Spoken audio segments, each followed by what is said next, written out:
In this video, we're going to talk about how you can use Island's built-in VPN server to get access to your network from a remote device, whether it be a laptop or a cell phone or a tablet or what have you. Oftentimes you have uh, resources at home or in your small office or whatever that you need to be able to access while you're on the road. Island provides an excellent way to do that. I should start off by saying that currently, as of the current software version, Island supports the WireGuard VPN protocol. So any device that you want to use to connect back into your network using the Island VPN capability needs to have the WireGuard client installed on it. You can get this client. It's free on the internet, and it's available for just about every platform out there. So for this demo, we're going to create a VPN and show how it would be installed in the WireGuard client on a Windows PC. So let's start.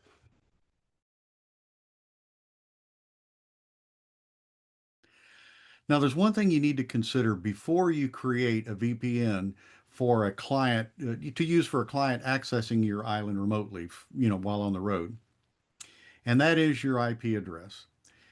The IP address that you are assigned for that is assigned to your island router from your ISP is normally a dynamic address, meaning it can change from time to time. There are exceptions. You may have an ISP that gives you a static IP address, and if you do, that's fine. But most of us have a dynamic address on our internet connection.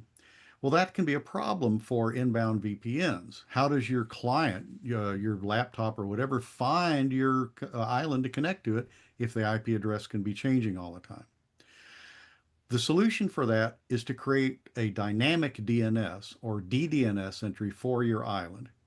Now, Island provides that service free of charge. We have a DDNS service that you can utilize, and that's covered in another video, but I'm going to run through the basics of it very quickly. With DDNS, there is a domain name in the myisland.info domain, which is associated with the current IP address on your island. You can give that any name that you want, so long as somebody else hasn't already chosen it. For instance, you might call it, myhome.myisland.info.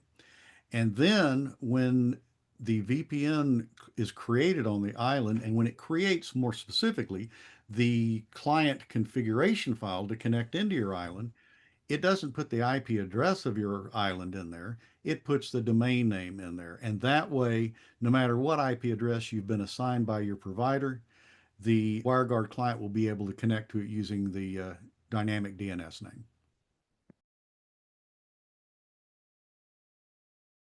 So the first thing you're going to want to do is go to the hamburger menu and go to the VPN tab. Now on the VPN screen here, you'll notice there's already several VPNs defined on this island. I'm going to create a new one. We'll do create. Now, if this is a VPN you're creating for dial-in purposes, so to speak, where your remote laptop or whatever is going to be connecting into your island from outside, then these are the settings that you want. Leave this set to standard. We'll talk about Island Express in another video. And in most cases, you'll want to leave this in automatic. Now, what automatic does is it creates a VPN configuration that you can then load into your client on your client device, in this case, the Windows laptop. And you don't need to specify any of the various WireGuard parameters. If you are a VPN expert and you want to be able to configure all of the details about your VPN, you can use manual mode for that, but we'll talk about that in another video. So for now, we're going to leave this in automatic mode. Now we need to give the VPN a name, and I would recommend here that you name it based on the client device that's going to be using it. One thing about WireGuard and the implementation on the island is that each device should have its own VPN defined. You don't create just a single VPN that any number of devices can connect into. Instead, you should create a separate VPN for each device. There's a number of reasons for that, but it's based on how the WireGuard protocol itself works and how it identifies the devices that are connecting in. So that said, let's say this VPN is my laptop VPN, Very imaginative there.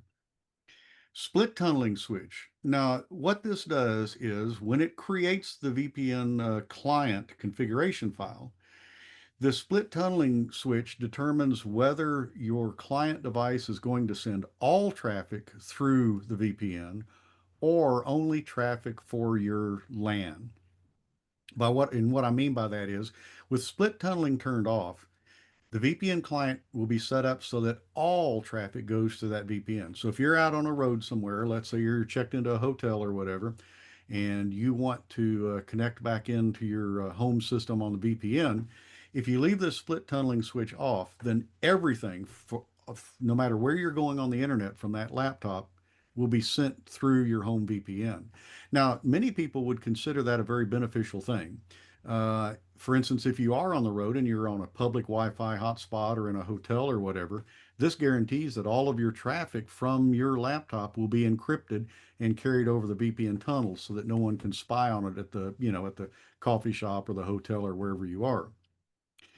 On the other hand, there are times when you don't want to do that, whether it's for performance reasons or whatever. You may only want the traffic for your local devices, in your home network to go through the VPN. And in that case, you can turn split tunneling on. That will create a configuration file that tells the WireGuard client on your laptop to only send the traffic for your home LAN over the VPN, and everything else is just going to go out through the default connection. So for this demo, we're going to create a VPN with split tunneling disabled so that all of the traffic will go over the VPN connection. So at this point, I've got the VPN name configured. I've got split tunneling disabled. All I need to do is click create and share. And I'm done on the island side. It's created the VPN, but notice it's given me a download file. This is the configuration file for the VPN client on your laptop or what have you. So I'm going to click save. I will click save as, and I'm going to put that in my download folder. So now that file is saved. So now what we need to do is go to our laptop and go into the WireGuard client and import that file we just created on the island. So let's do that.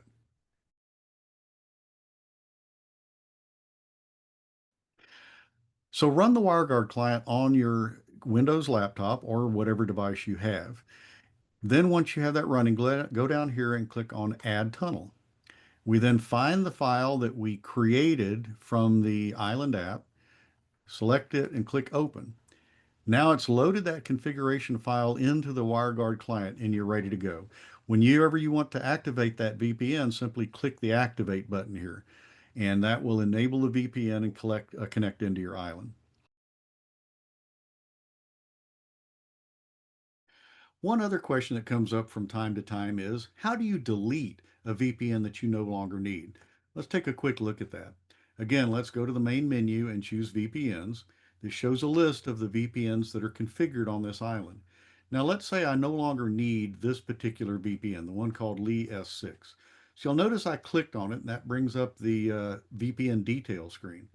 To delete this VPN, all I need to do is go up here to the three-dot menu, select remove. It confirms, do you really want to remove this VPN? I'll click remove, and now that VPN has been deleted from my island.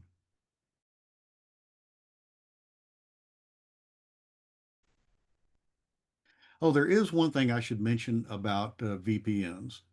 If you are on the road and using a public Wi-Fi to connect into the internet, such as at a hotel room or a coffee shop or what have you, many of these sites require you to log in before you can utilize their Wi-Fi service.